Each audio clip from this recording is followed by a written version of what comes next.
Orlando Brown was one of the biggest icons on TV for young kids in the early 2000s, from starring in massive Disney Channel shows like The Proud Family and That's So Raven. The child star seemed to have it made.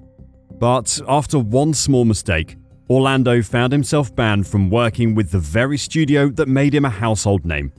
And from that moment on, it looks like the celebrity's life had taken a downward turn as he began to spiral out in a very public manner.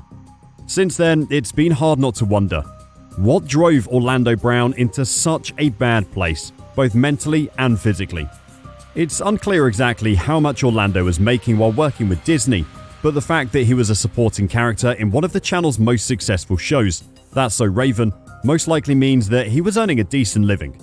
At the time that the show was filming, Orlando was likely making around $10,000 to $20,000 per episode, and since the series ran for 100 episodes, that would equate to over $1 million in just 4 years. And to someone who's between the ages of 13 and 18, that's no laughing matter.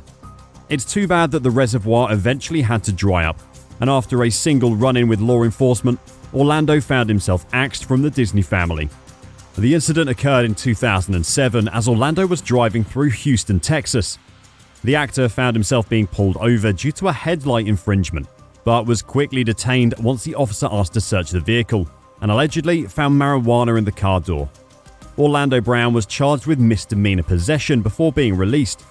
After the incident, the child star claimed that the marijuana was not his and that he had too much going on in his life to throw it all away over something like that.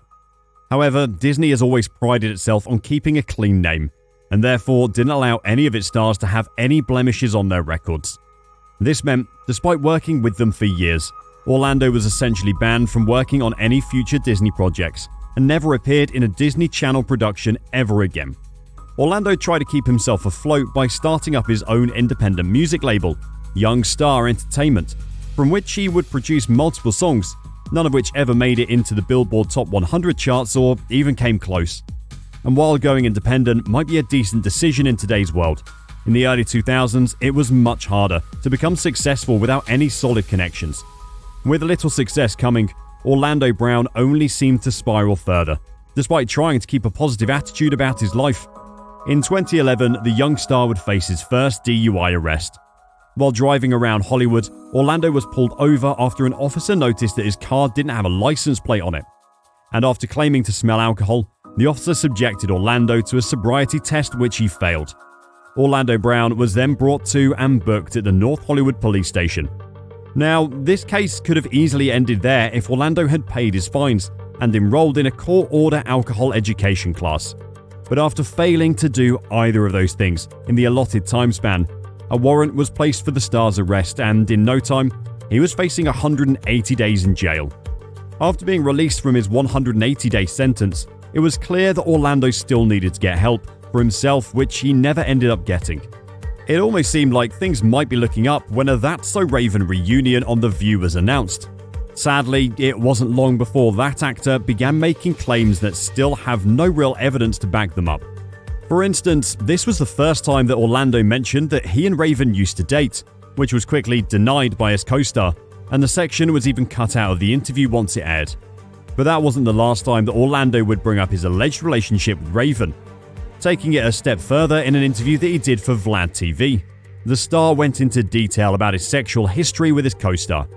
Raven has continued to deny that she and Orlando ever dated or had an intimate relationship, and when it was announced that That's So Raven would be returning in the form of a spin-off series titled Raven's House, fans quickly noticed that Orlando Brown was not among the returning cast members. It was about that time that Brown was also facing assault charges from an instance that occurred where he was found in a parking lot hitting his girlfriend at the time. During that same arrest, police searched the star and claimed to have found methamphetamine, which opened the public's eyes to why Orlando had been acting so crazy. He was struggling with addiction. Now, that's not an excuse for any of his heinous actions, but it does explain a lot, including why his mental state appears to be so poorly managed. After that, things only got worse as Orlando continued to post videos to his various social media accounts, showing the celebrity making outrageous claims, like saying that Stevie Wonder wasn't really blind. It was around this time that he also began to cover himself in more and more tattoos that looked like they'd been done in somebody's basement. He even got a botched tattoo of Raven's face on his chest. and this marked one of the darkest times in the star's still young life. Orlando was involved in multiple arrests all over the course of a few months. This included being hunted down by bounty hunters, arrested for skipping court after being released, and then arrested again when he tried to swap out the locks on his friend's restaurant without his friend knowing. At this point in his life, Orlando's actions were beginning to affect those around him, and eventually, he was given a very public Dr. Phil interview where he tried to clear things up. During the interview, Brown struggled to remember the names and ages of his children, and even claimed that his girl was still pregnant with their 2-year-old son. It was beyond clear that his mind was deteriorating, most likely due to his excessive battle with addiction.